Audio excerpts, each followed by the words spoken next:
Hello, everybody. This is Mike from Edge Note 50 TV. And yes, it's 10 o'clock. First of all, I say apologies for the delay. This is Mike from Edge Note 50 TV. And yes, it's 10 o'clock. First of all, I say apologies for the delay. This is Mike from Edge Note 50 TV. And yes, it's 10 o'clock. First of all, I say apologies for the delay. This is Mike from Edge Note 50 TV. And yes, it's 10 o'clock. Oh, sorry about this. It's got some technical difficulties going on. Oh, sorry about this. It's got some technical difficulties going on. Yeah, as to why it's taking so long for me to come on. This sorry about this. It's got some technical difficulties. Hello? Hello? Oh, shit. Alright. Finally is on. Oh my god. The amount of technical difficulties I'm having right now sorting out this for the first time. Second time actually. But now I've got it all working and up and running. So let's get on with the show. So let me see if I can get some people to come on here and join us. They said they wanted to come and join us for a little chat. So let's have a look. Let's have a look.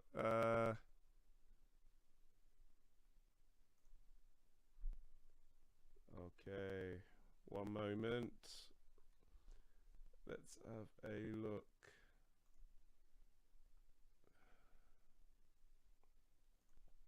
Let's have a look.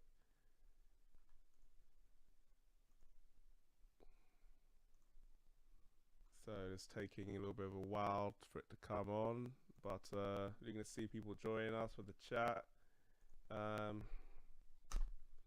Okay.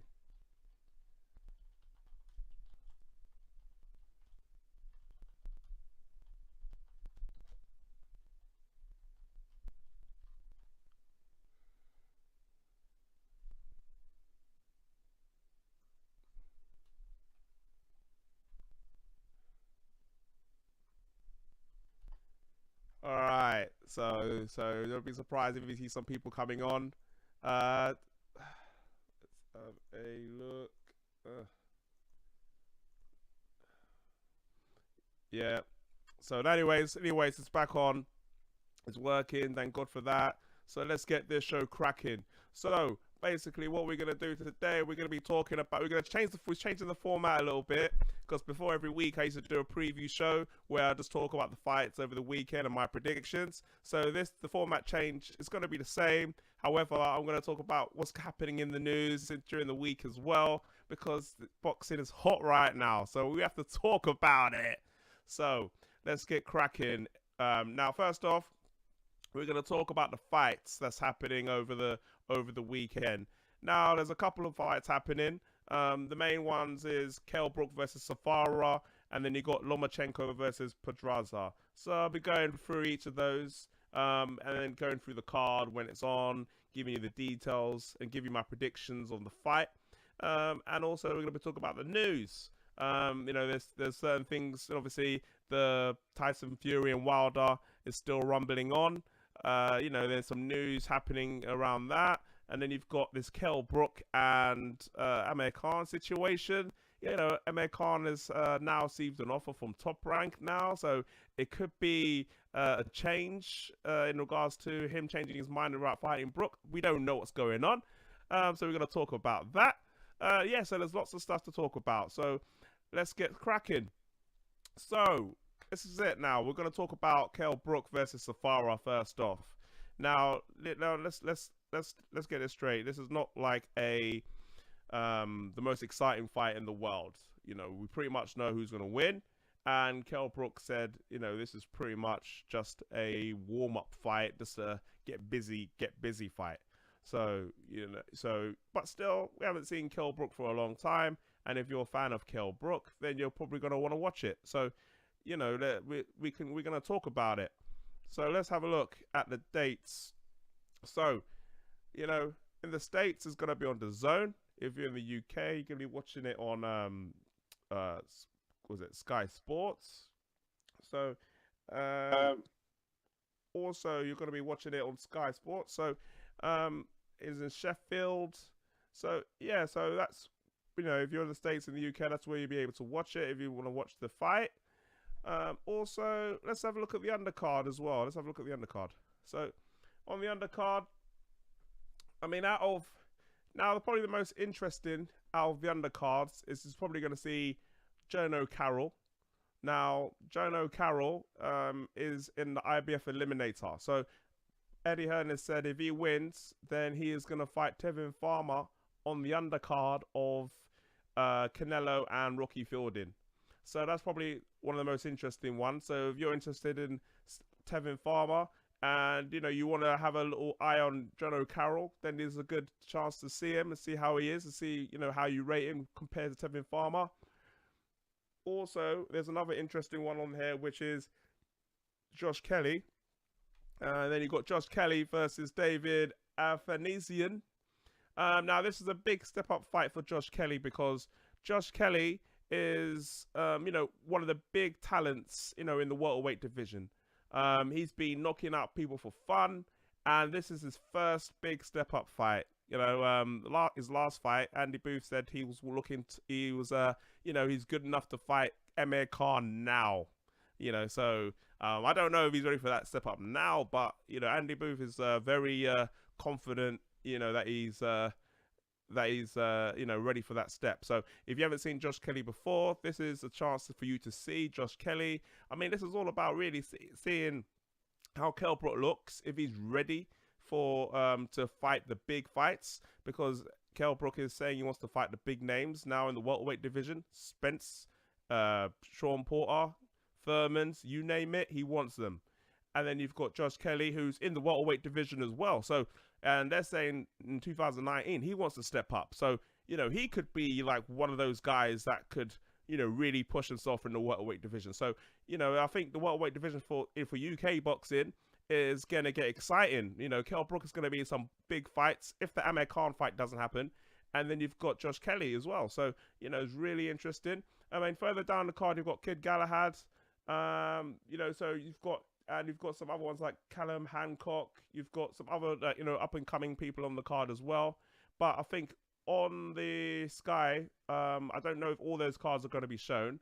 I think the early cards is going to be shown on Facebook, but the undercards, the main cards before the Kell Brook fight will be on Sky Sports. So, but I think on DAZN, DAZN, one of the benefits of DAZN is kind of have all the fights are going to be shown on DAZN. So you're lucky if you're in the States, you can get to see everything all the way through.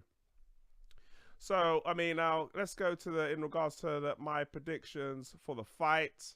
Now, it's not going to be no surprise. The person I'm going to pick is Kell Brook. Michael Zafara.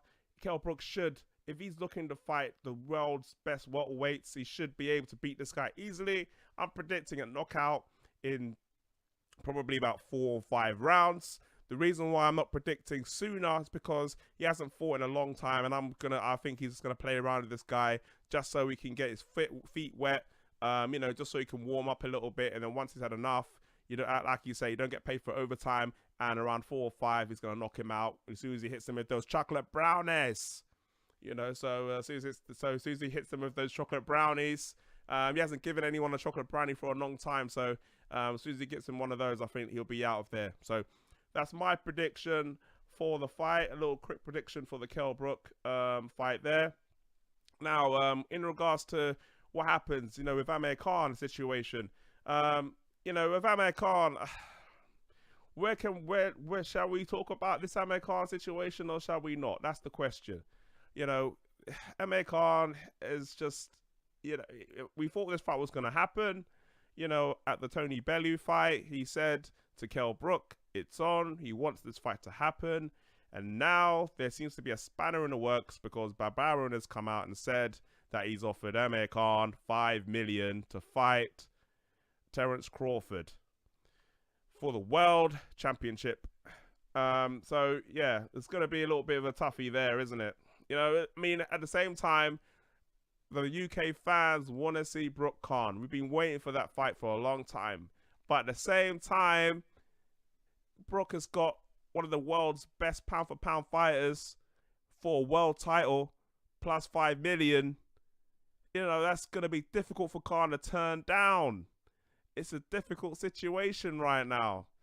You know, so, and then the question is, people are saying, you know, Amir Khan is ducking Brook if he doesn't take the fight. But then the question you have to ask is Amir Khan, would it be a duck if he decides not to face Kell Brook, to face one of the best pound for pound fighters in his division for a world title for 5 million? I don't know. I wouldn't call it a duck because really, yes, Kell Brook offers money on the table, but then Crawford represents the prestige of beating one of the world's top pound for pound fighters. It represents winning a world championship belt. It represents being, if you beat Crawford, one of the top guys in the division straight away. Whereas if you fight Kell Brook, well, you're not, well, yeah, you beat Kell Brook, but yeah, it's great for the British fans, but in the world stage, it doesn't really do anything much. It's not really going to get you back in the contention. It's not going to make it easier for you to fight another champion in the division because you haven't got a belt. So what does it bring you in regards to that aspect of it? So when you're looking at both sides of it, yeah, you can see that where Amir Khan is coming from. So yeah, it's a difficult one. You know, so sometimes you wish that Bob Arum didn't come in with that offer. But if you want to blame someone for Bob Arum, I think blame Keith Thurman, because Keith Thurman said in the interview, well, Crawford ain't even beaten Amir Khan, so how can he be rated? So I think, okay. And so Bob Arum's like, all right, yeah, you said we ain't beaten Amir Khan, all right, we're going to put offer to Amir Khan and we're going to beat him so he can shut you up. So yeah, I mean, so yeah, but that's my opinion on the whole situation. I mean, I want the Brook and Khan fight. I hope it does happen.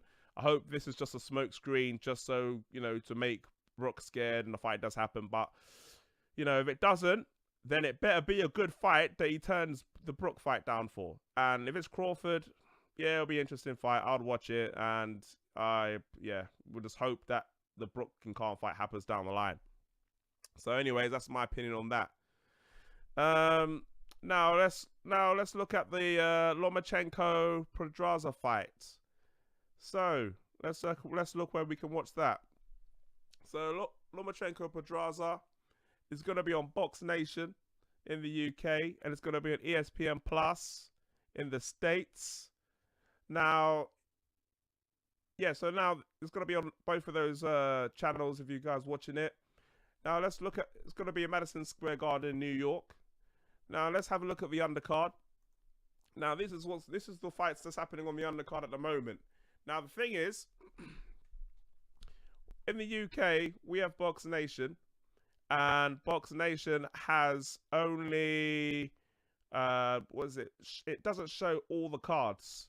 So I think on Box Nation it's only going to show 2 fights: Isaac Dogbo versus Emmanuel Navarrete, and obviously Lomachenko. It's not going to show the other 3 fights. So I don't know why Box Nation does that. I've only recently had Box Nation, so I find it weird that they don't show more than just 2 cards. Maybe it's late at night, and maybe don't think no one's going to stay up and watch it. I don't know.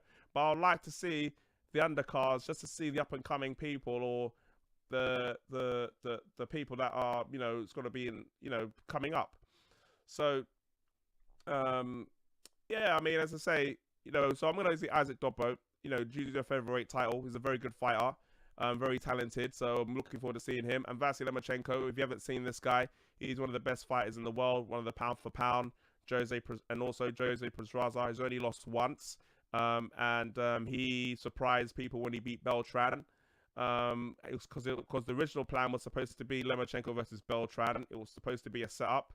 Jose Pedraza was supposed to lay down for Beltran, so then Beltran would face Lomachenko in December. However, Jose Pedraza upset the apple cart, and he beat Beltran, and now he's in this position now. So, looking at the fight, what's my prediction? Well, look, it's going to be Lomachenko, is my prediction. I just think that Lomachenko is too good, too skillful, too fast. His movement, you know, his ability to move around the ring.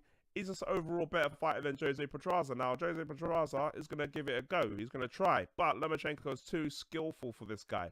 These Ukrainian guys coming out. Usyk, that guy that beat Stevenson. I mean, and then you got Lomachenko. These, I don't know where they're coming from. They're just coming out of the woodwork, like the Cubans back in the day. These Cubans come out. Now they've got these Ukrainian fighters that's coming out straight out the amateurs and just like dominating from day dot. They don't even have. They're not even waiting like 25 fights, 40 fights. They're just dominating straight off to the bat. So I don't know what's in the water in there, but yeah, they're just breeding fighters like no one's business. So Vasily Lomachenko, I'm picking to win. Like I say, knockout, I'll say it will be a 12-round decision. No, actually, I'll change my mind. I'm going to say about, like, I'll say 8 to 9 rounds. That's what I'm going to give it. I'm going to give it Lomachenko knockout, the TKO, 8 to 9 rounds. That's what I think it will happen. Because Joseph Pedraza is a good fighter, but I think he'll get hit.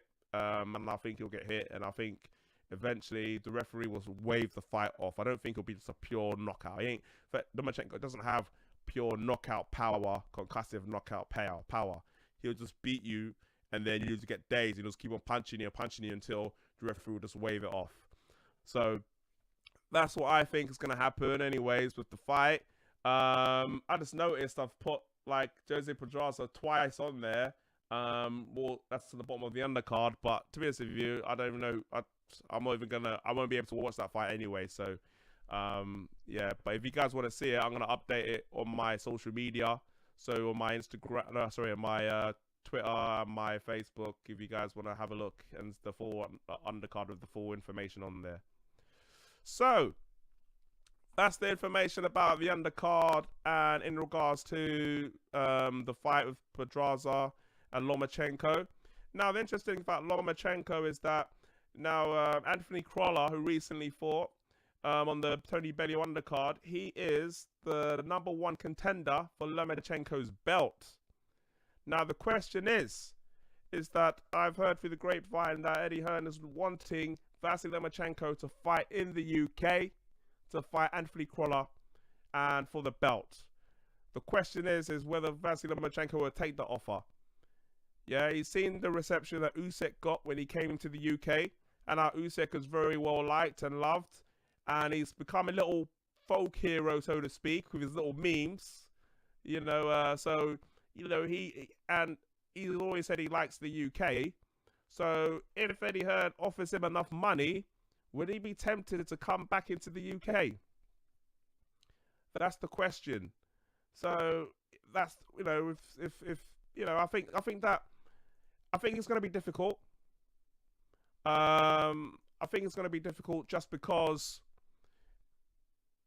Lomachenko wants to fight for belts. He said he wants to unify the belts, and he's got bigger fish to fry. So I think that it's going to be difficult for him, Eddie Hearn, to try to get that fight. I think that if push comes to shove, he will get some unification fights, and then he will move up and vacate the belt rather than fight Crolla. That's my guess. However, who knows? It could change. If the fighters that Lomachenko wants to fight don't want to fight him, like he wants to fight Marky Garcia, but he's fighting Spence. So if those fighters decide not to fight him, and Eddie Hearn puts in a good offer, then who knows? You know, it may you know, make that fight happen. That fight could happen. So, and that'll be fantastic for the UK fans, because you're going to get to see one of the best fighters of all time live on TV. So, you know, so I think that's going to be, you know, hopefully, who knows? What's his space on that one? What's his space? So, yeah. So, anyways, that's what I've got for the Zafara and Brook and Lomachenko and Pedraza fights. More details are going to be on my social media, Facebook, Twitter. You can watch it on YouTube as well.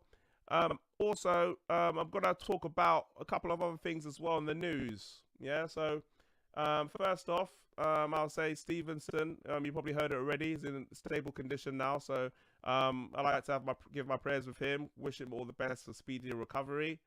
Also, you know, so, and also, let's talk about what another topic that I wanted to talk about. You got Tyson Fury, Deontay Wilder. The news has been carrying on.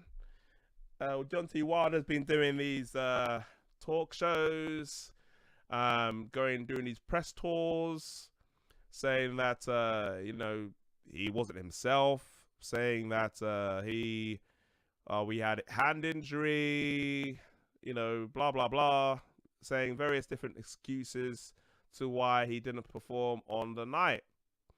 Now, we all know that's just excuses. The same way that David Haye blamed his toe when he lost to Klitschko. The only difference is he drew instead of lost. We all know he should have lost, but that's another thing entirely. So the main thing we have to talk about is, whether the Deontay Wilder experiment was a success. That's the question.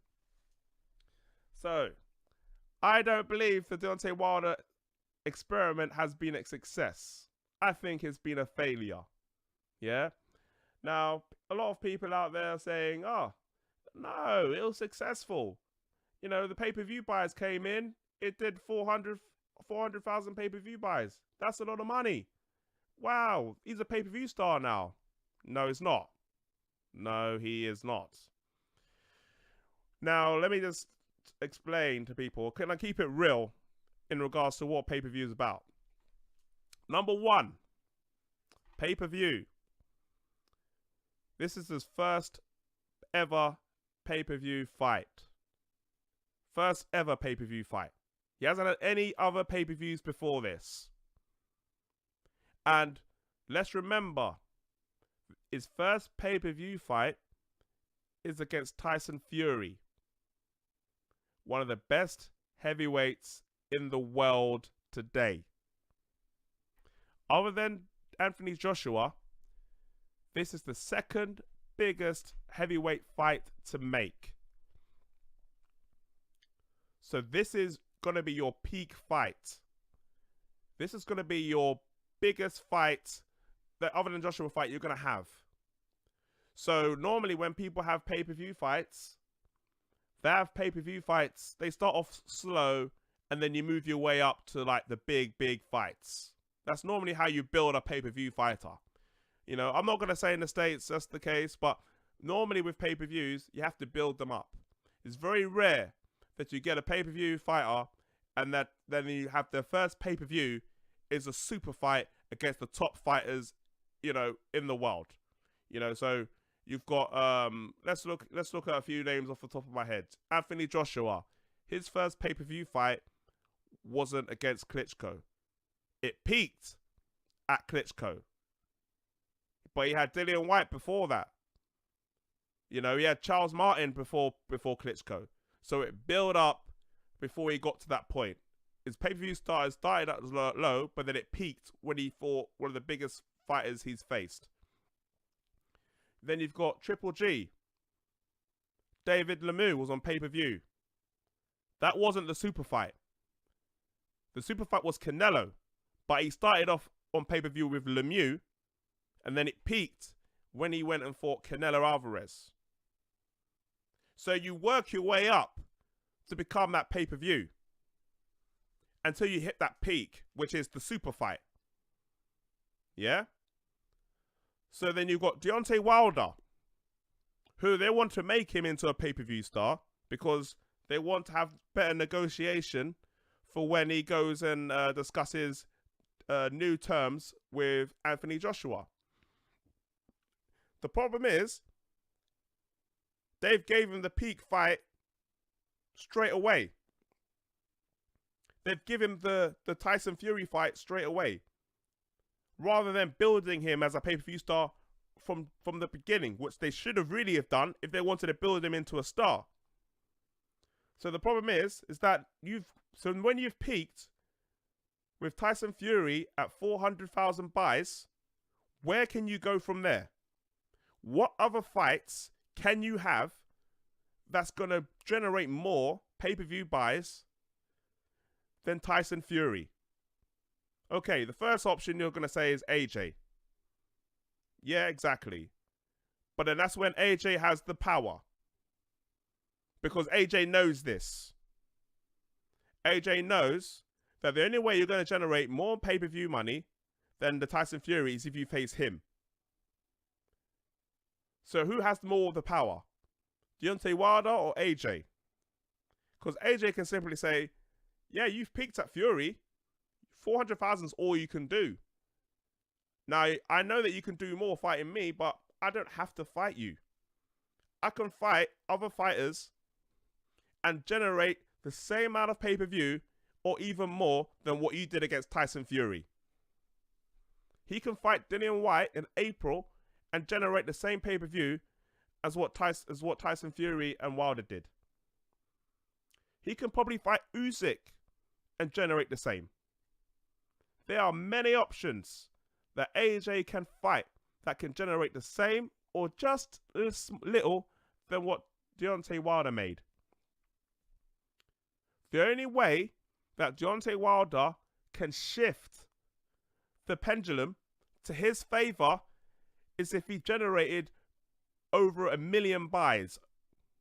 If he generated over 1 million buys, that means that he would have generated at least over $60 million worth of pay-per-view revenue, which is double what Anthony Joshua does in his pay-per-views. Then he can go over and negotiate with AJ and say, look, my pay-per-view is double what your best pay-per-view is. So if you want to fight me, we can generate more. So that gives him a better negotiation tool. But right now, with 400,000 buys, he's generated the same amount of money as what AJ already does in pay-per-views. So there's no reason for Wilder to shift his position as the A-side to go and fight Deontay Wilder. It hasn't shifted anything. Now Wilder has the rematch option with Tyson Fury. And that could, and people are saying with Showtime, it can generate more pay-per-view buys.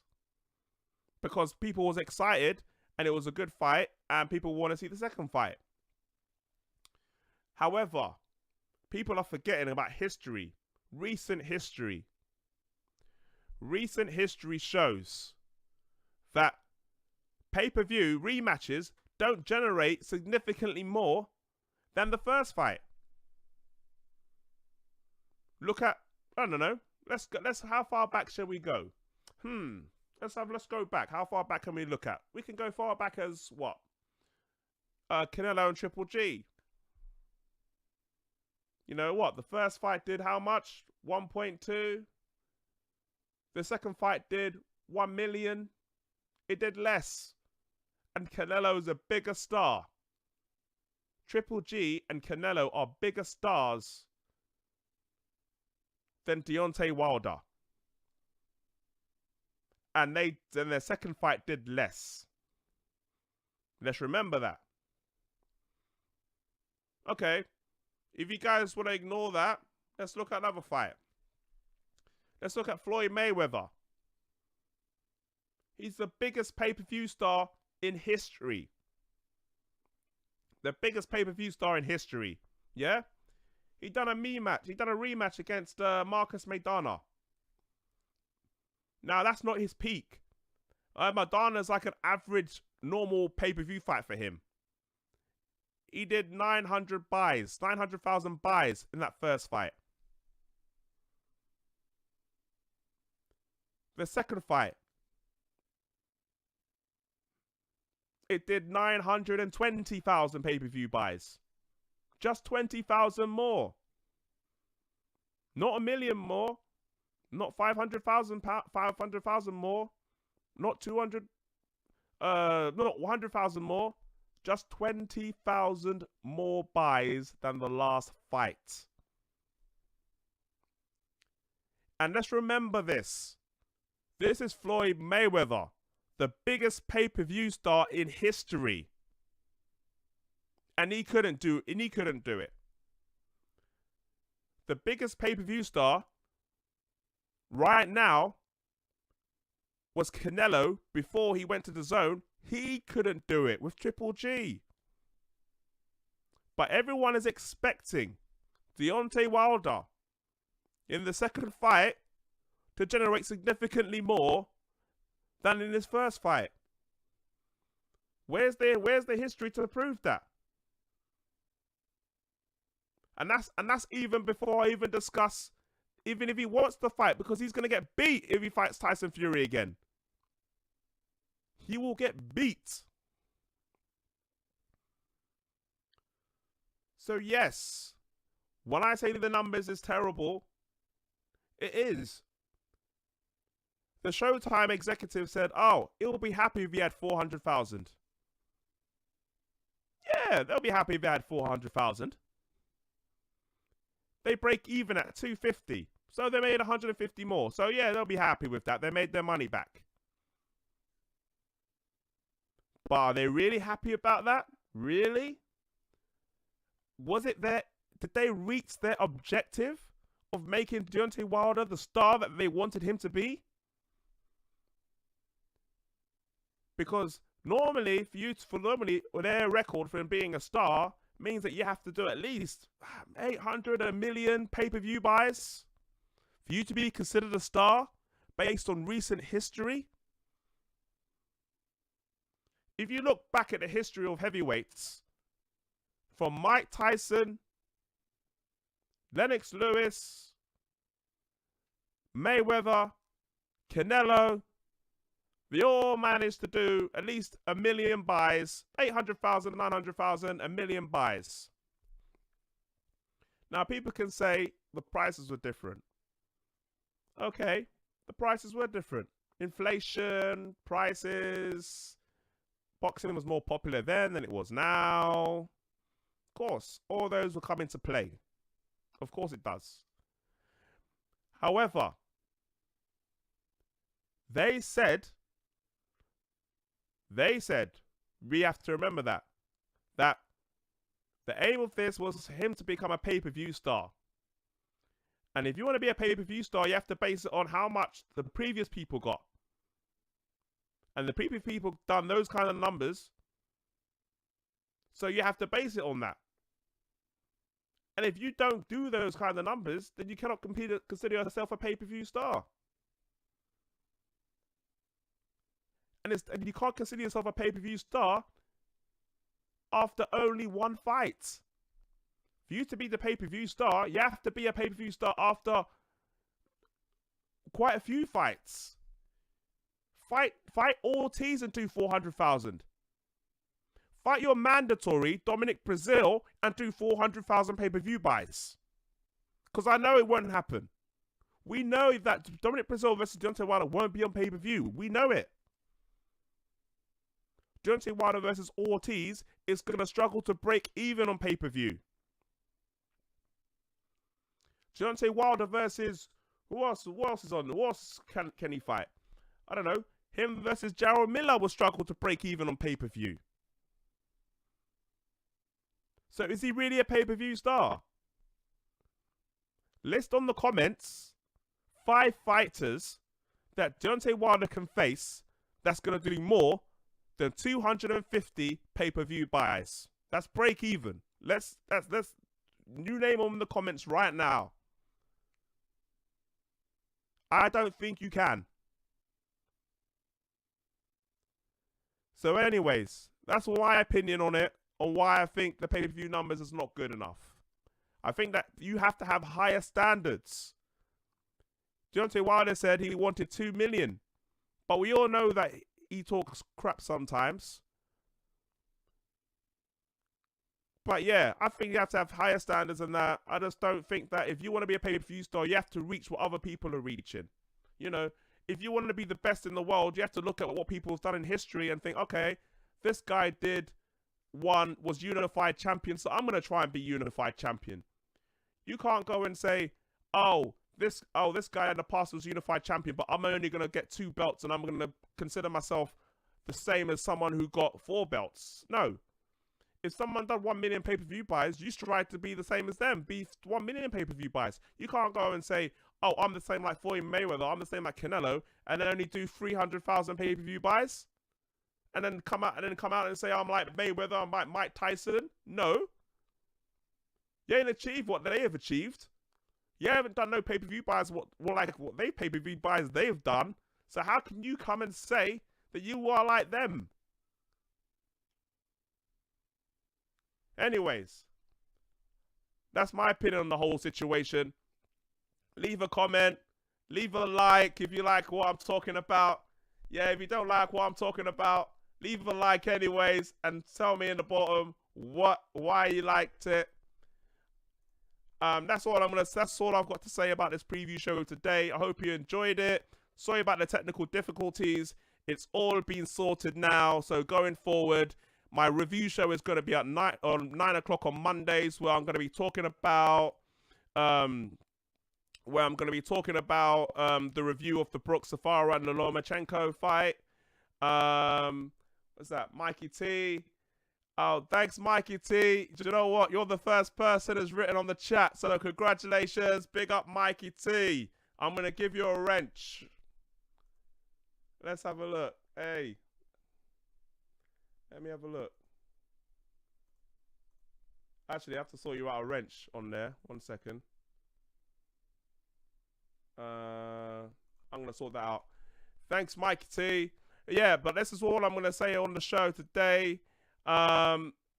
Anything else you want me to talk about, let me know. I'm going to put it in the comments. I'm going to do more shows every Mondays and do shows every Thursdays. And I apologize for the technical difficulties again. Also, one more thing I wanted to mention. My Facebook had an issue with my Facebook, with my social media, but that's been sorted. And my Instagram as an issue with my Instagram, but I'm in the middle of sorting that out as well. So don't worry, that's going to be coming up soon if you're going to be searching for it. All right, but that's all for today. That's all I'm going to be talking about. Yeah, so I'm also be back on Monday.